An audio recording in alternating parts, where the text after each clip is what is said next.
শহরের স্থানীয় বাজার বাহারছড়া বাজার। এই বাজার আমরা এসেছি এবং দেখার চেষ্টা করব স্থানীয় বাজারগুলোর বাজার দর কেমন। আমরা বেশ কিছু সবজি থেকে শুরু করে এখানে মাছ, মাংস এবং বেশ কিছু দাম আজকে জানার চেষ্টা করব। পাশাপাশি এখানে যারা ক্রেতা আছেন তাদের সাথে কথা বলবো কেমন অনুভূতি সেটা জানার জন্য। আমরা এটা দেখাতে চাই, আমার ঠিক ডান পাশে মাছের বাজার।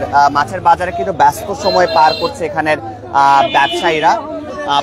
ঠিক বেলা গড়ালেও আসলে ক্রেতার কমতি একদমও নেই। আমরা একটু আপনার সাথে কথা বলতে চাই, আমাদের একটু জানাবেন যে এই যে বাজার করছেন, সবজি কিনেছেন, অন্যান্য জায়গায় সবজির দাম অনেকটা কম, স্থানীয় বাজারগুলোতে কেমন? মোটামুটি এখন যেহেতু শীতকাল চলছে, মোটামুটি অ্যাভেলেবেল সবজি পাওয়ার কারণে কিছুটা দাম আগের থেকে কম, স্বস্তি বলা যেতে পারে। অন্যান্য বাজার তো ঘুরেছেন, কেমন লাগছে? বাজার মাছের দামটা এখনো পর্যন্ত নিয়ন্ত্রণের বাইরে, কারণ বেশিরভাগ মাছের দামই অনেক বেশি। তবে সেই তুলনায় সবজির বাজারটা কিছুটা ভালো অবস্থায় আছে, একটু স্বস্তি নিঃশ্বাস ফেলা যায়। আমরা দেখছি প্রশাসনের মাধ্যমে তদারকি করা হচ্ছে, গতকালও একটি টিম এসেছে, টহল দিয়েছে।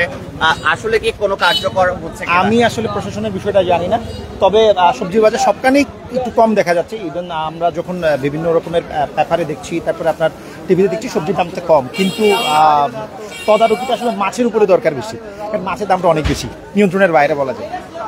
ধন্যবাদ। আমরা কথা বলছিলাম একজন ক্রেতার সাথে, তার মন্তব্য জানার চেষ্টা করছিলাম কেমন পরিস্থিতি আসলে এই বাজার জুড়ে। তিনি যেমনটা বলছিলেন যে সবচেয়ে বেশি দাম হাঁকাচ্ছে কিন্তু এখানে মাছ ব্যবসায়ী যারা আছেন। আমরা কয়েকজন মাছ ব্যবসায়ীর সাথে আমরা একটু কথা বলবো। আসলে মাছের দামটা ভাইয়া কিভাবে আসলে কমতে পারে? অনেক ক্রেতারই আসলে অভিযোগ যে মাছের মূল্যটা বরাবর একটু বেশি। একটু কথা বলুন আমাদের সাথে, একটু জানান আসলে এই অভিযোগটার প্রেক্ষিতে আপনাদের মতামত কি?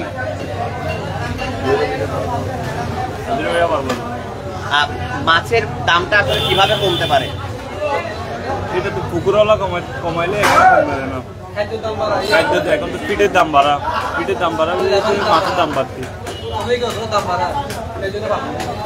আচ্ছা, তার মানে যদি সরাসরি মাছ ব্যবসায়ী যারা একেবারে আছে তারা যদি কমায় তখন আমরা কমাইতে পারবো, কারণ এখন আমাদের তেলাপিয়া কিনা পড়েছে 220 থেকে 230 টাকা, আমাদের বিক্রি করা লাগে 230 থেকে 240 টাকা। এখন ওই দামে খায় না, যারা ক্রেতা কিনে নেই তারাই কিনে দেয় 200 টাকা। এই কারণে অভিযান চালাই দিচ্ছে। ওরা বলতেছে যে দাম বাড়তি, কিন্তু আমাদের কিনা পড়েতে বাড়তি। অভিযানে এসে আপনাদের কি পরামর্শ দিচ্ছে? এটাই বলে দাম বেশি কেন, এটাই বলো আর কি। মাছ কিনবো না, তাহলে আজ কিনবো না, কালকে নিবো না, পরশু নিবো। দাম বেশি হলে মাছ কিনতে পারবো না, আর ওখানে দাম কমাই না। যেখান থেকে আমরা মাছ কিনি ওখানে দাম কমাই। তার মানে মূল তদারকি হওয়া উচিত সেখানে, এটা বলতে যাচ্ছেন।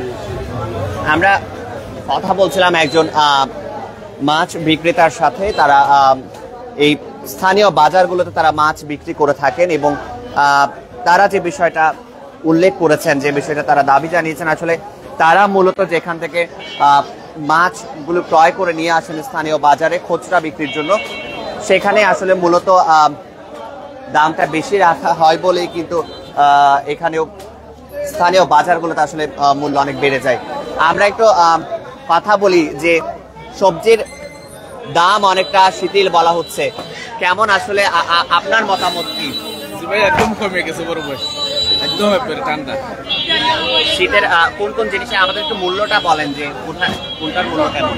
এই তো 1 কেজি সিম 40 টাকা, 1 কেজি টমেটো এখন 40-50 টাকা আর কি, আলু 1 কেজি 40-45 এরকম, মরিচ 1 কেজি 40 টাকা খুচরা। এটা কতদিন পর্যন্ত আসলে শিথিল থাকবে, দাম বাড়বে? ভাই এটা জানি না, যতদিন আছে বরাবর, যতদিন আছে। মোটামুটি ক্রেতাদের স্বস্তি কিন্তু আসলে সবজিতে আছে এবং আমরা জানানোর চেষ্টা করছিলাম সবজির মূল্য কেমন। আমরা এখানে বেশ কিছু বাজার আমরা ঘুরে দেখেছি এবং সেখানে জানার চেষ্টা করছিলাম আসলে কেমন মূল্য। আসলে চারপাশে যে স্থানীয় বাজারগুলো আছে সেগুলোতে কিন্তু ঠিকই আপনার মূল্যটা অনেক বাড়া আছে, যদিও সবজির মূল্যে অনেকটা স্বস্তি পাচ্ছে এখানকার ক্রেতারা। আমরা একটু আপনার সাথে কথা বলতে চাই। আসলে বাজার মনিটরিং চলছে, বাজার মনিটরিং এর ফলে কি কোনো ধরনের আসলে কিছু সুবিধা হচ্ছে কিনা ক্রেতাদের? বাজার মনিটরিং হচ্ছে, যারা মনিটরিং করতেছে সরকারের পক্ষ থেকে আমি ওনাদেরকে ধন্যবাদ জানাচ্ছি, কেননা এই ধরনের মনিটরিং একদম সব সময় দরকার। কক্সবাজারের সদরে যে কোনো বাজার সরকার থেকে আমি সাধুবাদ জানাচ্ছি, এই ধরনের মনিটরিং করবে, যেন কেউ অসাধু ব্যবসায়ীরা কোনো ধরনের যেন কৃত্রিম সংকট না করে, যেন বেশি মুনাফা করে যেন বিক্রি করতে না পারে। পাশাপাশি আপনি এই যে আসছেন এখানে সবটা টাটকা, এই কক্সবাজারের প্রাণপ্রিয় শহরের বাহারচড়া বাজার হচ্ছে একদম ফ্রেশ, এখানে আপনি পাবেন। হ্যাঁ 19-20 থাকতে পারে আপনার, যেমন আজকে আপনার চান্দা মাছ হচ্ছে আপনার প্রায় 1150 টাকা, আর একটা ভালোটা হচ্ছে 1250 টাকা। যেগুলি মনে করেন আপনার জেলেরা যদি জাল পাততে না পারে বঙ্গোপসাগরে, সেইখানে মাছ তো হবে না, মাছগুলো আসতে হবে। তার কারণে নাইলে আপনার অন্যগুলোর দাম মোটামুটি আলহামদুলিল্লাহ ভালো আছে। যেমন আপনার গরুর মাংস 750 টাকা, এটা 800-900 টাকা ছিল মনিটরিং কারণে, সেটা আলহামদুলিল্লাহ এখন এইভাবে চলতেছে। সবজির দাম তো একদম নাগালের ভিতর, আলহামদুলিল্লাহ এইভাবে থাকলে আগামী রমজান মাসে আমরা আল্লাহ যদি আমাদেরকে হায়াত দেয় সুন্দর করে আমরা সুন্দর করে মনিটরিং, আমরা আমাদের সমিতির উদ্যোগে আমরা প্রতিদিন মনিটরিং করতেছি, কেউ যেন অসাধুজনভাবে টাকা পয়সা না নিতে পারে, বেশি মুনাফা করতে না পারে। আমরা বাহারচড়া ক্ষুদ্র ব্যবসায়ী সমিতির আমি একজন সহসভাপতি, আলহামদুলিল্লাহ আপনাদের মাঝে আছি, আপনিও আমাদেরকে চিনেন, দোয়া করবেন আমরা যেন আপনাদের মাধ্যমে এই জিনিসটা অবশ্যই আপনাদের সমগ্র বাংলাদেশে সমগ্র পৃথিবীতে যেন আমরা জানা দিতে পারি। ধন্যবাদ। ব্যবসায়ীদের প্রতি আপনার কি আহ্বান থাকবে একজন ব্যবসায়িক নেতা হিসেবে, যে হুটহাট নিজের মতো করে দাম বৃদ্ধি করে ফেলছে, মনিটরিং তো আর সবসময় সম্ভব না, তাহলে কি আদৌ এটা নাগালে আসা সম্ভব কিনা? আমরা 365 দিনে আলহামদুলিল্লাহ বাজার মনিটরিং করি।